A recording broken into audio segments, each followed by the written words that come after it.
Hello guys, welcome to our channel Edugrabber. और आप सभी का आज फिर से स्वागत है हमारी इस नई वीडियो में।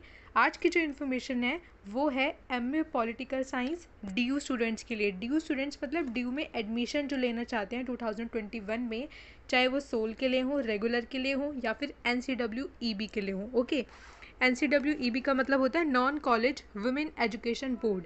दैट मीन्स NCWEB यानी कि NC वेब जिसको हम बोलते हैं वो सिर्फ गर्ल्स एडमिशन के लिए होता है। तो आप अगर मेल हैं तो सिर्फ आप एडमिशन रेगुलर या फिर सोल में ले सकते हो। तो आज इन तीनों की जानकारी मैं आपको इस वीडियो में देने वाली हूँ कि कैसे कैसे तीनों में एडमिशन होते हैं, क्या क्या एलिजिबिलिटी होती है और क्या क्या डॉक्यूमेंट्स आपको at the time of admission चाहिए होंगे। So let's start. तो सबसे पहले हम बात करते हैं कि एडमिशन किस किस तरीके से होता है। तो एडमिशन दो तरीके से होता है ड्यू में। एक होता है मेरिट बेस्ड और दूसरा होता है एंट्रेंस बेस्ड।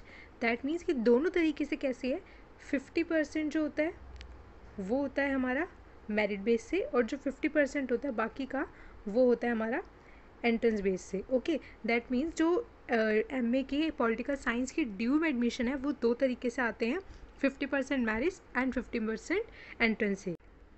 जो टोटल सीट्स होती हैं वो होती हैं 628।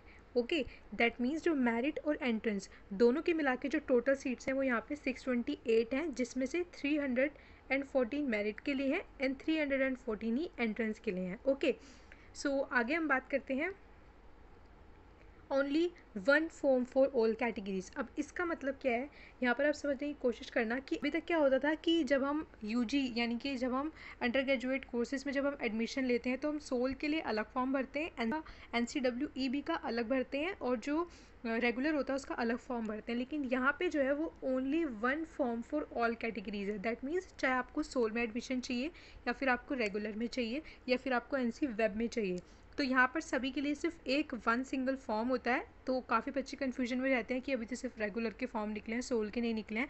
तो यहाँ पर सभी को एक ही फॉर्म भरना है, चाहे आप रेगुलर में लो, चाहे NC वेब में लो या फिर आपको रेगुलर में लो। ओके, सो आपको एक ही फॉर्म भरना है। तो आपका जब भी फॉर्म निकल जाएगा, अभी कोविड की वजह से लेट हो गया था, तो मैं आपको अभी आगे की डेट्स भी दिखाऊंगी जो अभी तक टेंटेटिव डेट्स हैं। दैट मीन्स जो अभी तक डिक्लेयर एज अ फाइनल नहीं है, बट जो डेट्स अभी तक की फ़िलहाल बताई गई हैं वो भी मैं आपको आगे वीडियो में बताऊँगी।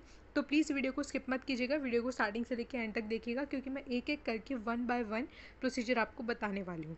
ओके, सो यहाँ पे बात करते हैं हम अपनी एडमिशन फॉर्म फ़ी की। जो एडमिशन का भी फॉर्म आएगा उसकी फ़ी क्या होगी। एंट्रेंस एग्ज़ाम के लिए होगी जनरल, GC यहाँ पे जनरल है, G जनरल एंड OBC के लिए 750 होगी एंड जो SC और ST के लिए होगी वो 300 होगी। ओके, तो ये थी जो आप एंट्रेंस देने वाले हैं, जो बच्चे जो वो फॉर्म भरेंगे उनकी। ओके, जो बच्चे 50% जो बच गए यानी कि जो मेरिट से लेना चाहते हैं उसमें जनरल और OBC की 250 है और जो SC और ST की है उसकी 100 है। तो ऐसा नहीं है कि अगर आप मेरिट से एडमिशन ले रहे हो तो आप एंट्रेंस का फॉर्म नहीं भर सकते। फॉर्म में 3 ऑप्शन होते हैं, मेरिट, एंट्रेंस एंड बोथ। तो मैं आपको जो सजेशन अपना देना चाहूँगी वो है कि आप बोथ भरना। ओके, बिकॉज हो सकता है कि आपके मेरिट में इतने ज़्यादा अच्छे मार्क्स ना आए कि आपके अच्छे कॉलेज में ना हो पाए। हो सकता है आप एंट्रेंस पे ज़्यादा अच्छे मार्क्स ले और उसके अकॉर्डिंग आपको अच्छा कॉलेज मिल जाए। तो मैं आपको एक सजेशन देना चाहूँगी कि अगर उसमें 3 ऑप्शन होते हैं तो प्लीज़ आप दोनों के लिए जाइएगा कि आप दोनों के लिए एलिजिबल हैं। तो यहाँ पर एक जो मेन बात है वो मैं आपको बताना चाहूँगी कि जो मेरिट है वो कौन बच्चे भर सकते हैं। मेरिट सिर्फ वो ही बच्चे भर सकते हैं जिन्होंने पॉलिटिकल साइंस को अपनी ग्रेजुएशन में, ओके, अपनी ग्रेजुएशन में जो है पढ़ा था as a honours, as a programme, कैसे भी पढ़ा हो, बट जिन्होंने अपनी ग्रेजुएशन में पॉल साइंस को पढ़ रखा है, पॉलिसी का पॉलिटिकल साइंस मास्टर्स में, उन्हीं का सिर्फ एडमिशन जो हो सकता है वो मेरिट से हो सकता है। अदरवाइज़ अगर आप किसी भी बैकग्राउंड से हो, चाहे आप इंजीनियरिंग बैकग्राउंड से हो, बायोलॉजी बैकग्राउंड से हो, किसी भी अदर बैकग्राउंड से हो, तो you have to give entrance. Okay, आपको एंट्रेंस देना पड़ेगा। और एक और चीज़ है यहाँ पर, जो मेरिट है, अगर आपने ग्रेजुएशन कर भी रखी है पॉलिटिकल साइंस में तो वो भी आपकी सिर्फ और सिर्फ DU से ही होनी चाहिए। ओके, सो ऐसा नहीं है कि आप किसी और स्टेट के और अपनी ग्रेजुएशन जो है वो अपनी पॉलिटिकल साइंस ऑनर्स में कर रखी है तो भी आप मेरिट के लिए एलिजिबल हो, ऐसा नहीं है। सिर्फ यहाँ पर जो आपकी मेरिट बेस्ड उन्हीं के लिए है जिन्होंने DU से एज अ पॉलिटिकल साइंस को एज अ सब्जेक्ट लेकर अपनी अंडर ग्रेजुएशन कोर्स को कर रखा है, अपना डिग्री ले रखी है। ओके, सो बाकी जितने भी अगर आप अदर स्टेट से देना चाहते हो तो आपको एंट्रेंस ही देना पड़ेगा। You have to give entrance. Okay, so अब जो हम आगे बात करते हैं वो है एलिजिबिलिटी की। ओके, अब एलिजिबिलिटी की बात करते हैं यहाँ पे हम कि जो मेरिट के लिए जो एलिजिबिलिटी है, यानी कि जो फॉर्म भरने की एलिजिबिलिटी है। ओके, ऐसा नहीं है कि मेरिट पे आपको 60% लेके मार्क्स मिल गए। फॉर्म भरने की एलिजिबिलिटी, उसके बाद जो लिस्ट आती है उसमें देखना पड़ेगा आपको आपका नाम है या नहीं है। ओके, सो उसके बाद हम जनरल के लिए जो है वो 60% है मेरिट में जो आपको फॉर्म भरने के लिए एलिजिबिलिटी चाहिए। ओबीसी के लिए 54% है। SC एंड ST के लिए यहाँ पे कोई स्पेसिफाइड परसेंटेज नहीं बताई गई है, ओनली मिनिमम पासिंग मार्क्स चाहिए। ओके, अगर हम वहीं एंट्रेंस की बात करते हैं, यानी कि जो अदर स्टेट से आना चाहते हैं उन बच्चों को तो ऑब्वियसली मेरिट उनके लिए अलाउड नहीं है, तो उनको एंट्रेंस ही देना पड़ेगा। उनको जो है जनरल के लिए 50% है, मार्क्स की बात कर रही हूँ मैं, 50% है। ओबीसी के लिए 45% है एंड SC एंड ST के लिए मिनिमम पासिंग मार्क्स है। ओके, अदर बैकग्राउंड मतलब मान लो कि आपको MA पॉलिटिकल साइंस एडमिशन लेना है, लेकिन आपने ग्रेजुएशन में पॉलिटिकल साइंस को एज अ सब्जेक्ट नहीं पढ़ा हुआ, आप मान लो इंजीनियरिंग बैकग्राउंड से हो, सो आपके लिए अलग थोड़ा सा क्राइटेरिया हो जाएगा यहाँ पर। वो है जनरल के लिए 60% आपको मार्क्स चाहिए, ओबीसी के लिए 54% होने चाहिए एंड SC एंड ST के लिए मिनिमम पासिंग मार्क्स यहाँ पर आपको होने चाहिए। ओके, अब आगे बात करते हैं एंट्रेंस बेस्ड एग्ज़ाम की जो अभी तक की डेट्स बताई गई हैं। ओके, बिकॉज ये अभी तक फाइनल डेट्स नहीं है, ये सिर्फ टेंटेटिव हैं। दैट मीन्स ये एज अ फाइनल डेट्स आप नहीं मान सकते हो, बिकॉज ऑफ कोविड सिचुएशन बार बार डेट्स जो हैं वो चेंज हो रही हैं। लेकिन फिर भी मैंने यहाँ पर आपके लिए वो वाली इन्फॉर्मेशन लाने की कोशिश की है जो अभी तक डिक्लेयर हुई है। Okay, so application form starts from June 2021। Obviously June जो है वो ऑलमोस्ट हाफ निकलने वाला है, सो हो सकता है कि जून के एंड में जाकर आ जाएं, बिकॉज अभी जून ख़त्म नहीं हुआ है। लेकिन ऐसा बोला गया है कि एप्लीकेशन फॉर्म जो है वो जून में स्टार्ट हो जाएंगे, लेकिन कोविड की वजह से कुछ भी चेंज हो सकता है, तो प्लीज़ आप इसको फाइनल मत मानना। उसके बाद आया last date to submit application. That means आप अगर मान लेते हो कि जून में आपके एप्लीकेशन फॉर्म आ जाते हैं, तो सेकेंड वीक ऑफ जुलाई, ठीक है, सेकेंड वीक ऑफ जुलाई 2021 तक आप जो है अपनी एप्लीकेशन को सबमिट कर सकते हो, उसकी लास्ट डेट है। Okay, availability of admit card, that means जो लोग एंट्रेंस एग्जाम के लिए फॉर्म भरेंगे उनके लिए एग्जाम से पहले एक एडमिट कार्ड आता है। ओके, सो वो आपको मिलेगा लास्ट वीक ऑफ जुलाई 2021। और उसके बाद जो एग्ज़ाम डेट्स यहाँ पे टेंटेटिव बताई गई है, that means it's not confirm. जो टेंटेटिव डेट एग्ज़ाम की यहाँ पर बताई गई है वो है 1st and 2nd week of August 2021। So मान लो अगर आपकी जून के लास्ट में भी अगर आपके फॉर्म आते हैं तो अगस्त तक तो आपका एंट्रेंस कहीं नहीं जाता, आपको जो एंट्रेंस है वो अगस्त में जाकर होगा, अभी नहीं हो रहा है। ओके, सो अगर हम नेक्स्ट बात करें, वो हम एंट्रेंस की बात कर लेते हैं। ठीक है, थोड़ा सा मैं यहाँ पे आपको एंट्रेंस के बारे में बताना चाहूँगी कि एंट्रेंस जो होता है वो होता है आपका 400 मार्क्स का। ओके, 400 मार्क्स का होता है, उसमें 100 क्वेश्चन होते हैं। दैट मीन्स यहाँ पर होते हैं आपके 100 क्वेश्चंस। दैट मीन्स जो आपका 1 होगा, यानी कि जो आपका 1 क्वेश्चन होगा वो कैरी करता है 4 मार्क्स। ओके, 1 क्वेश्चन आपका क्वेश्चन नंबर 1, यानी कि जो आपका 1 क्वेश्चन होगा वो 4 मार्क्स का एक क्वेश्चन होगा। तो आप समझ सकते हो कि यहाँ पर आपको एक एक क्वेश्चन सही करना कितना ज़्यादा इंपॉर्टेंट हो जाता है। और हाँ, यहाँ पर नेगेटिव मार्किंग भी है। अगर आप 1 क्वेश्चन रॉन्ग करते हो तो आपको मिलता है यहाँ पर -1 की पेनल्टी। दैट मीन्स अगर आपने सही किया तो आपको 4 मार्क्स मिलेंगे, लेकिन आपने अगर गलत किया तो आपके जितने अभी तक का स्कोर होगा उसमें से 1 नंबर जो होगा वो आपका माइनस हो जाएगा। तो यहाँ पर आपको ये बहुत ज़्यादा ध्यान देने वाली बात है कि 400 मार्क्स काफ़ी ज़्यादा होते हैं और सिर्फ 100 क्वेश्चंस के लिए। दैट मीन्स आपका एक रॉन्ग आंसर आपको 1 मार्क्स डिडक्ट करवा सकता है, और एक ही आंसर आपको, यानी कि अगर एक करेक्ट आंसर आपको हो जाता है तो वही आपको सिर्फ 4 मार्क्स दिलवा सकता है। ओके, सो अगर हम बात करें इसके सिलेबस की, ओके, सिलेबस की बात करें अगर हम, तो सिलेबस में इसका ऑलमोस्ट सारा जो लिखा हुआ है वो है ग्रेजुएशन लेवल। ओके, यानी कि जो ग्रेजुएशन लेवल पर आपने यूजीसी में आपकी जो जो आपने बुक्स पढ़ी होंगी वही सिलेबस आपका एंट्रेंस में पूछा जाएगा। लेकिन फिर भी मैं आपको सजेस्ट करूँगी कि अलग से जो आर गुप्ता वगैरह की बुक्स आती हैं आप उनको रेफ़र कर सकते हो फॉर बेटर प्रिपरेशन। ओके, और अगर आपको एंट्रेंस की प्रिपरेशन के लिए बुक्स जाननी है कि आप कौन कौन सी बुक्स को पढ़ सकते हो अपनी एंट्रेंस को क्लियर करने के लिए, तो उसके लिए भी मैंने एक वीडियो ऑलरेडी बना रखा है जो MA पॉलिटिकल साइंस के लिए जितने भी एंट्रेंस होते हैं चाहे वो JNU के हों, DU के हों, BHU के हों, तो उन सब के लिए भी आपको उस वीडियो में सारी इन्फॉर्मेशन मिल जाएगी कि कौन कौन से बुक्स कौन कौन से सब्जेक्ट को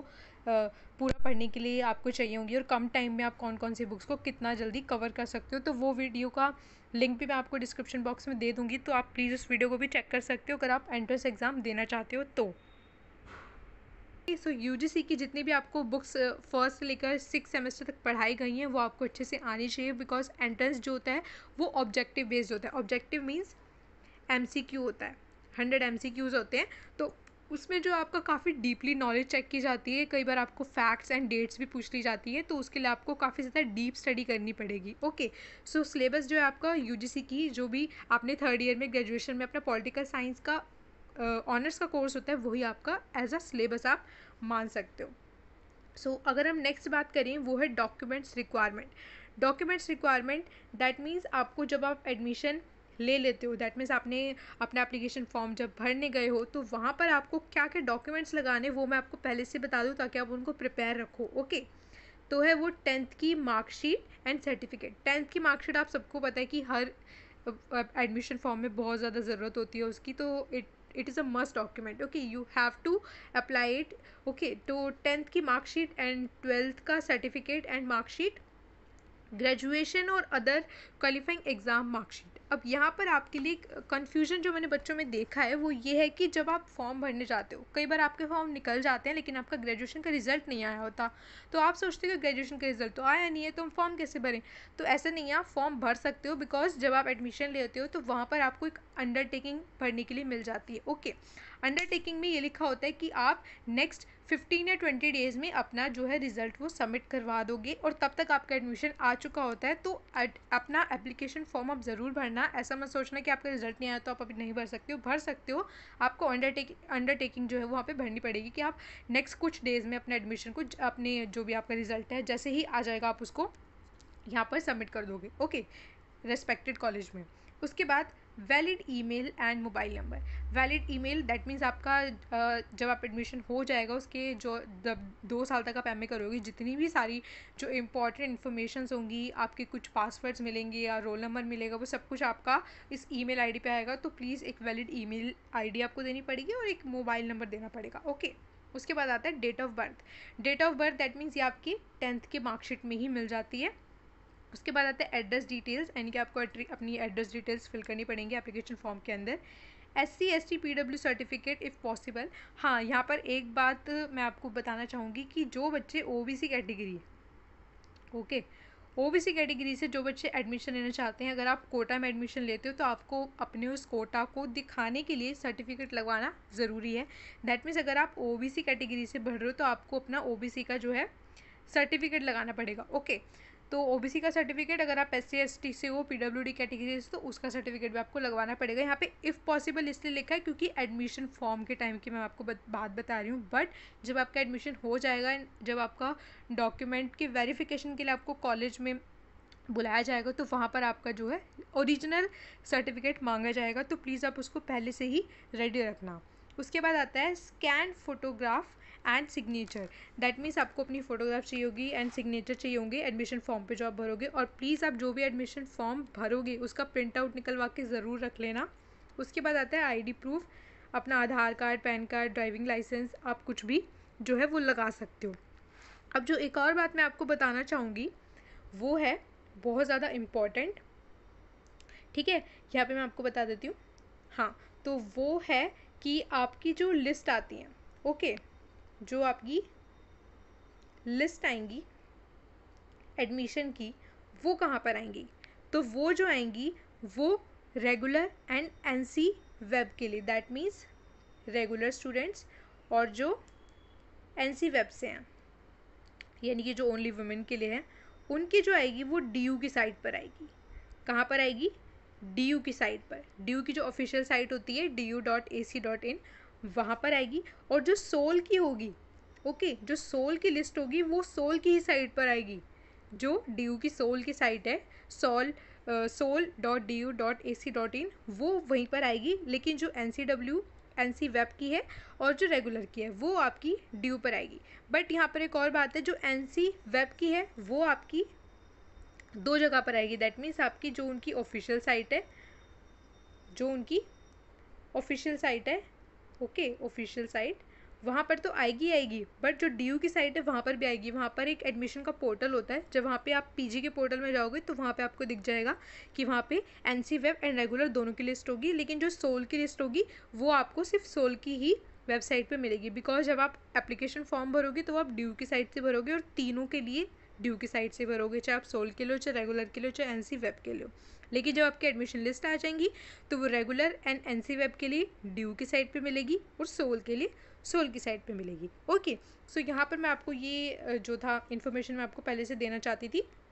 ओके, सो उम्मीद है आपको मेरी वीडियो पसंद आई होगी, एंड थैंक्स फॉर वॉचिंग। अगर आपको मेरी इन्फॉर्मेशन अच्छी लगती है, मेरे बताने का तरीका अच्छा लगता है, तो प्लीज़ आप चैनल को सब्सक्राइब कर सकते हो और बेल आइकन को प्रेस कर सकते हो आगे आने वाली वीडियोस के नोटिफिकेशन के लिए। और प्लीज़ मेरे साथ बने रहिए, बिकॉज अब एडमिशन स्टार्ट होने वाले हैं, तो मैं सारे एडमिशन्स के अपडेट्स अपने चैनल पर लेकर आऊँगी।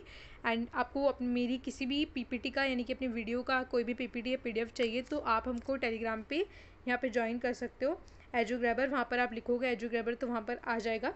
एंड जो आपका लिंक है डिस्क्रिप्शन बॉक्स में, मैं आपको एजुग्रैबर का ज्वाइनिंग का लिंक दे दूँगी। And thanks for watching.